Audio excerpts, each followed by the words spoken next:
Assalamualaikum warahmatullahi wabarakatuh. Izin memperkenalkan diri, saya Novel Rasman Aziz dengan NIM 120210129 dari Join23. Di sini saya akan membuat video menjelaskan tentang tugas rekayasa hidrologi sebagai salah satu dari tugas kaderisasi.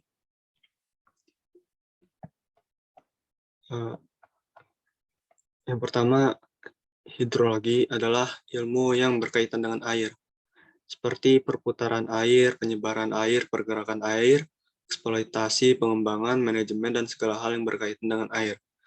Ilmu hidrologi mempelajari tentang reaksi air terhadap lingkungan dan juga hubungan air dengan kehidupan berdasarkan sifat kimia dan fisika yang terkandung di dalamnya. Rekayasa hidrologi memiliki peran penting dalam kehidupan manusia. Dengan adanya ilmu hidrologi, kita dapat mengetahui pengelolaan air untuk kebutuhan pengairan, memperkirakan besarnya banjir, memperkirakan jumlah air yang dibutuhkan atau dapat dimanfaatkan untuk bangunan air, penggunaan air sebagai sumber daya listrik, dan juga pengaliran air irigasi. Untuk pengertian hidrologi dan hidrolika, hidrologi adalah ilmu yang berfokus tentang air yang ada di dalam bumi, mengenai perputarannya, penyebarannya, pergerakan, eksploitasi, pengembangan, manajemen, maupun segala hal yang berkaitan dengan air. Pada intinya, ilmu hidrologi mempelajari tentang reaksi air terhadap lingkungan dan juga hubungannya dengan kehidupan berdasarkan sifat kimia dan fisika yang terkandung di dalamnya. Berbagai pendapat para ahli tentang ilmu hidrologi ini pada intinya sama. Namun, dalam ungkapan atau kata yang berbeda pada ilmu ini, kita juga bisa mempelajari tentang siklus hidrologi yang merupakan suatu prinsip dasar hidrologi. Lalu untuk pengertian hidrolika, hidrolika merupakan satu topik dalam ilmu terapan dan keteknikan yang berurusan dengan sifat-sifat mekanis fluida, yang mempelajari perilaku aliran air secara mikro maupun makro. Mekanika fluida meletakkan dasar-dasar teori hidrolika yang difokuskan pada rekayasa sifat-sifat fluida. Dalam tenaga fluida, hidrolika digunakan untuk pembangkit, kontrol, dan perpindahan tenaga menggunakan fluida yang dimanfaatkan.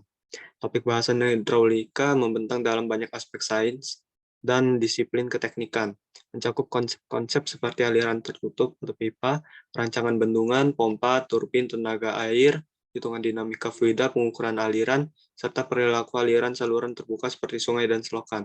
Kata hidrolika berasal dari bahasa Yunani hydraulikos, yang merupakan gabungan dari hidro yang berarti air dan aulos yang berarti pipa. Lalu untuk perhitungan curah hujan wilayah, untuk yang pertama, untuk metode aljabar, yaitu metode yang paling sederhana daripada metode lainnya. Biasanya digunakan untuk menghitung hujan rata pada suatu daerah. Pengukuran dilakukan di beberapa stasiun dalam waktu yang bersamaan, dijumlahkan kemudian dibagi dengan jumlah stasiun lainnya. Stasiun yang digunakan dalam menghitung biasanya adalah yang berada dalam das atau daerah aliran sungai yang masih berdekatan juga bisa diperhitungkan. Hujan rata pada seluruh das atau daerah aliran sungai diberikan oleh persamaan R sama dengan R1 ditambah R2 ditambah R3 ditambah sampai dengan Rn per N. Untuk keterangannya yaitu R itu hujan rata kawasan, R1, R2, R3, dan seterusnya itu hujan stasiun di 1, 2, 3, dan seterusnya, dan N adalah jumlah stasiun. Lalu yang kedua untuk metode Thiessen, metode ini memperhitungkan bobot dari masing-masing stasiun yang memiliki luasan di sekitarnya. Metode ini digunakan apabila penyebaran stasiun hujan di daerah yang ditinjau tidak merata. Pada metode ini, stasiun hujan minimal yang digunakan untuk perhitungan adalah 3 stasiun hujan. Hitungan curah hujan rata-rata dilakukan dengan memperhitungkan daerah pengaruh dari tiap stasiun. Untuk rumusnya itu R sama dengan A1 dikali R1 ditambah A2 dikali R2 tambah 3 kali R3 sampai dengan seterusnya dibagi A1 ditambah A2 ditambah dengan seterusnya. Untuk keterangannya, R itu hujan rata kawasan, R1, R2, dan seterusnya hujan pada stasiun, A1, A2, dan seterusnya ada luasan daerah stasiun, 1, 2, dan seterusnya. Lalu pada analisis frekuensi di sini menggunakan 4 distribusi. Yang pertama distribusi normal dengan rumus XT sama dengan XR ditambah KT kali SX. Keterangannya XT itu adalah curah hujan rencana, XR curah hujan maksimum rata-rata, SX adalah standar deviasi, dan KT adalah faktor frekuensi.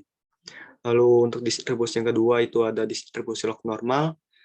Untuk rumusnya itu log XT sama dengan log XR plus KT S log dikali X log XI. Untuk keterangan adalah yaitu log XT, curah hujan yang mungkin terjadi pada periode ulang T tahun. Lalu untuk log XR adalah curah hujan maksimum rata-rata, log XE adalah standar deviasi, dan KT adalah faktor frekuensi. Lalu yang ketiga, distribusi log person 3. Rumusnya itu log XT sama dengan log XR ditambah GT dikali S log XI. Untuk keterangannya, log XT itu curah hujan yang mungkin terjadi pada periode ulang T tahun. Untuk log XR adalah curah hujan maksimum rata-rata. S log XI adalah standar deviasi, dan GT adalah koefisien frekuensinya. Lalu yang terakhir, distribusi keempat, itu rumusnya XT sama dengan XR ditambah KT kali SX. Lalu untuk KT-nya yaitu rumusnya YT min YN per SN, dan rumus YT itu min dikali min T min 1 per T. Keterangannya, YN adalah reduce min yang tergantung jumlah sampel atau data N, SN adalah reduce standard deviation yang juga tergantung pada jumlah sampel atau data N, dan YT adalah reduce variate, dan T adalah kala ulang. Lalu untuk menentukan distribusi frekuensi empiris mana yang sesuai dengan sampel data yang ada, diperlukan pengujian secara statistik. Di sini terdapat dua cara pengujian, yaitu uji chi-squared dan Smirnov-Kolmogorov. Untuk yang pertama, uji keselarasan chi-square, rumusnya itu x kuadrat sama dengan sigma n i sama dengan 1 OI min EI kuadrat per EI. Untuk keterangannya, X2 adalah harga chi-square terhitung, OI adalah jumlah nilai pengamatan pada subkelompok ke-1, EI adalah jumlah nilai teoritis pada subkelompok ke-1, dan N adalah jumlah data. Lalu di sini terdapat suatu distribusi dikatakan selaras jika nilai X2 hitung kurang dari X2 kritis. Lalu untuk yang kedua itu uji keselarasan Smirnov-Kolmogorov. Rumusnya Px sama dengan M per N plus 1 dan Px kurang dari sama dengan 1 min Px. Lalu P aksen X sama dengan M per N min 1 dan P aksen X kurang dari sama dengan 1 min P aksen X. D sama dengan maksimum P min PT. Dikatakan selaras apabila Pmax PPT kurang dari delta CR. Sigma. Lalu untuk intensitas curah hujan atau I merupakan laju hujan rata dalam mm per hujan. Untuk suatu wilayah atau luasan, intensitas hujan tersebut dipilih berdasarkan nama hujan dan kala ulang T yang telah ditentukan. Nama hujan dapat ditetapkan berdasarkan kejadian hujan, namun bila tidak terdapat data hujan dari stasiun otomatis, maka lama hujan dapat dihampiri dengan waktu konsentrasi atau TC untuk wilayah tersebut. Kalau ulang didasarkan pada kebutuhan perencanaan, kebesaran intensitas hujan dapat diperoleh dari lengkung hubungan antara tinggi hujan, lama hujan, dan frekuensi atau sering disebut sebagai lengkung hujan.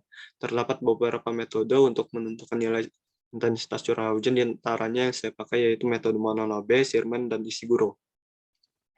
Yang pertama untuk metode Monod, rumusnya itu I sama R24 per 24 dikali dengan 24 per T pangkat 2 per 3. Untuk keterangan rumusnya yaitu I sama dengan intensitas curah hujan, R24 sama dengan curah hujan maksimum harian atau selama 24 jam, lalu T adalah lamanya hujan, yaitu 24 jam. Lalu untuk kedua itu metode Sherman, rumusnya I sama dengan A per T pangkat N. Untuk keterangannya yaitu I sama dengan intensitas curah hujan dalam mm per jam, S adalah lamanya curah hujan, maksudnya T adalah lamanya curah hujan atau durasi curah hujan, dan N adalah konstanta.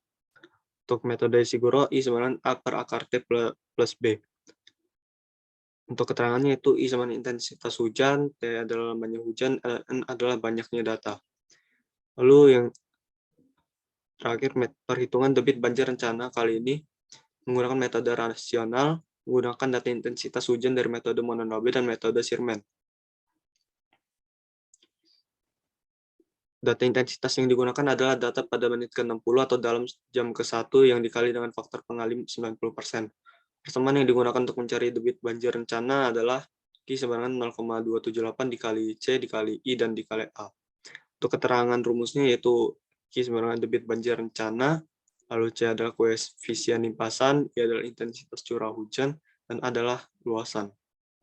Sekian penjelasan dari saya. Apabila ada salah kata ataupun kesalahan yang saya buat, saya mohon maaf. Wassalamualaikum warahmatullahi wabarakatuh.